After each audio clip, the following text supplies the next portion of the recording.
There has been a great deal of discussion of social division and polarization in recent times, but those terms are inadequate. What besets the United States is much worse. Both the right and the left are increasingly defined by a form of Manichaeism, in which the forces of light are taken to be in a death struggle with the forces of darkness. We are in a Manichaean moment. Manichaeism was a religion founded in the 3rd century by the prophet Mani, born in what is now Iraq. Seeking to synthesize all existing religions and offering its own elaborations, Manichaeism claimed that the principles of good and evil are in constant battle. Known as the Apostle of Light, Mani regarded himself as the final successor to the most important prophets, including Buddha and Jesus.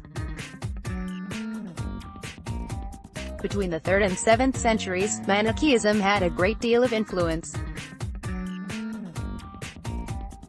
It lost its popularity in the 14th century, but in different forms, it has endured. It speaks to something in the human soul.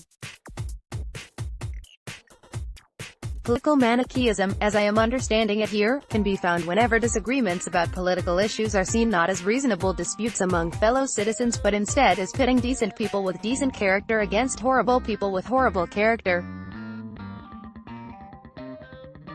Here's a quick way to identify those with a Manichaean sensibility: they hate what they hate more than they like what they like. To be sure, Manichaeans have their preferred policies. They might be pro-life or supportive of tax cuts. They might favor gun control or increases in the minimum wage. But what most animates them, what makes them feel energized and alive, is what, or who, they despise. George Orwell offered an unforgettable portrayal of Manichaeism in the form of the 2 Minutes Hate, directed against Emmanuel Goldstein, opponent of the party, a hideous ecstasy of fear and vindictiveness, a desire to kill, to torture, to smash faces in with a sledgehammer, seemed to flow through the whole group of people like an electric current, turning one even against one's will into a grimacing, screaming lunatic. That's a caricature, of course. But Republicans have become able practitioners of their own 2 Minutes Hate, frequently directed against Hillary Clinton, lock her up, and also against James Comey, Nancy Pelosi and Chuck Schumer. President Donald Trump serves as the Manichaean in chief. But within some parts of the Republican Party, Manichaeism has become the coin of the realm. Left-wing Manichaeism can be found in efforts to demonize an economic class that is said to be responsible for the misfortunes and struggles of the rest of us. Senator Bernie Sanders, a committed Manichaean, calls for a moral and political war against the billionaires and corporate leaders, on Wall Street and elsewhere, whose policies and greed are destroying the middle class of America. Those who focus on what they see as the villainy of the top 1%, rather than the needs of the bottom 10%, tend to be Manichaean. The rise of partyism, defined as strong, immediate revulsion toward people of an opposing political party, is best understood as a reflection of political Manichaeism. Consider the fact that in polls, nearly half of Republicans, and about a third of Democrats, have said they would be displeased if their child married a member of the opposing party. Just a few decades ago, the corresponding percentages were close to zero. On some university campuses, left-wing Manichaeism is running rampant. An example is the prohibition on microaggressions, which are defined, absurdly, to include a commitment to meritocracy. I believe the most qualified person should get the job, or American is the land of opportunity, a commitment to color blindness, there is only one race, the human race, or a denial, by a white person, that he is a racist. Sure, the concept of microaggressions is useful, and some comments are worse than offensive. You are a credit to your race.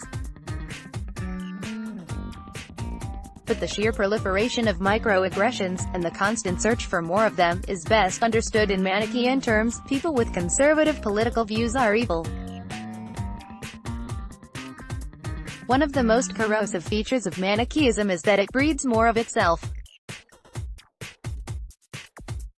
If people accuse you of being aligned with the forces of darkness, you might well respond in kind. That makes self-government far more difficult.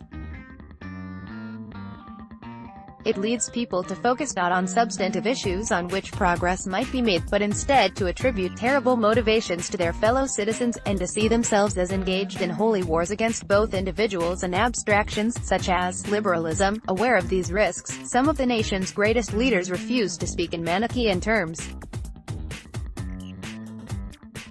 At the Civil War near its end, Abraham Lincoln asked, "With malice toward none, with charity for all, with firmness in the right as God gives us to see the right.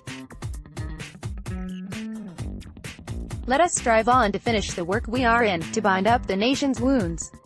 In the midst of the struggle for civil rights, Martin Luther King Jr. declared, "There is some good in the worst of us and some evil in the best of us." In a similar spirit, Joe Biden frequently quotes Mike Mansfield, his late Senate colleague, as saying, "It's always appropriate to question another man's judgment, but never appropriate to question his motives." These comments reflect a commitment to the best antidotes to the temptations of Manichaeism, charity and grace. In American political life, both of these are endangered species. They urgently need a recovery plan. To contact the author of this story, Cass Sunstein at sunstein1@bloomberg.net, or contact the editor responsible for this story, Katie Roberts at Croberts29@bloomberg.net.